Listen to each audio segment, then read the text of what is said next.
വ്യക്തിജീവിതത്തിന്റെ പേരിൽ വളരെയധികം വിമർശനങ്ങൾ നേരിടുന്ന വ്യക്തിയാണ് സംഗീത സംവിധായകൻ ഗോപി സുന്ദർ. പലപ്പോഴും സോഷ്യൽ മീഡിയ പേജുകളിലൂടെ കടുത്ത സൈബർ അധിക്ഷേപം താരത്തിന് നേരിടേണ്ടി വന്നിട്ടുണ്ട്. ഇപ്പോഴിതാ ഇത്തരം അധിക്ഷേപങ്ങൾക്ക് മറുപടി നൽകുകയാണ് ഗോപി സുന്ദർ. ഫേസ്ബുക്കിൽ പങ്കുവച്ച കുറിപ്പിലൂടെയാണ് പ്രതികരണം. ആളുകൾ തങ്ങളുടെ യഥാർത്ഥ സ്വഭാവം മറച്ചുപിടിച്ച് മറ്റുള്ളവരെ സന്തോഷിപ്പിക്കാനായി അഭിനയിക്കും. പക്ഷേ ഞാൻ അങ്ങനെ അഭിനയിക്കില്ല. ഞാൻ ഞാനായിട്ടാണ് ജീവിക്കുന്നത്. ആളുകൾ എന്നെ നാണം കെട്ടവൻ എന്ന് വിളിക്കുമ്പോൾ അഭിമാനത്തോടെ ഞാനത് സ്വീകരിക്കും.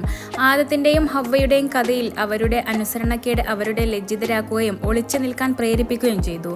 യഥാർത്ഥത്തിൽ സത്യസന്ധമായി ജീവിക്കാൻ സൃഷ്ടിക്കപ്പെട്ടവരാണ് അവർ. ബൈബിൾ പറയുന്നത് പോലെ സത്യം നിങ്ങളെ സ്വതന്ത്രരാക്കും.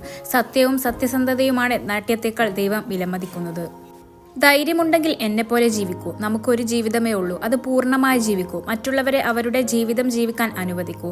എപ്പോഴും അനുമതിയെ മാനിക്കുക. സന്തോഷമായിരിക്കൂ, റിയൽ ആയിരിക്കൂ. എല്ലാവർക്കും പുതുവത്സരാശംസകൾ, ഗോപി സുന്ദർ കുറിച്ചു. നിരവധി പേരാണ് പോസ്റ്റിന് കമന്റുമായി എത്തിയത്. താരത്തിന്റെ ഈ രീതിയെ അഭിനന്ദിക്കുന്നുവെന്നാണ് പലരും കുറിച്ചിരിക്കുന്നത്. ചില കമന്റുകൾ ഇങ്ങനെ: ഗോപി, ഇതേ കാര്യം ഞാൻ ഇന്നലെ ചിന്തിച്ചു. നിങ്ങൾക്ക് വേണമെങ്കിൽ എല്ലാം രഹസ്യമാക്കി വെക്കാം.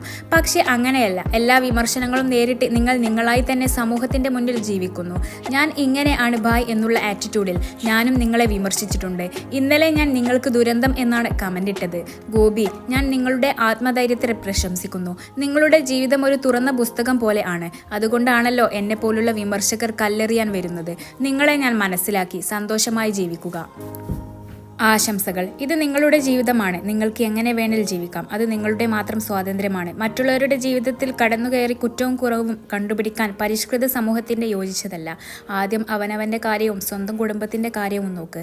മറ്റുള്ളവരുടെ കാര്യത്തിൽ ഇടപെടൽ എന്താ ഉത്സാഹം. മലയാളികൾ മാത്രമേ ഇത്തരമൊരു മോശം അനുസ്ഥിതി ഞാൻ കണ്ടിട്ടുള്ളൂ, മറ്റൊരാൾ കമന്റിൽ പറഞ്ഞു.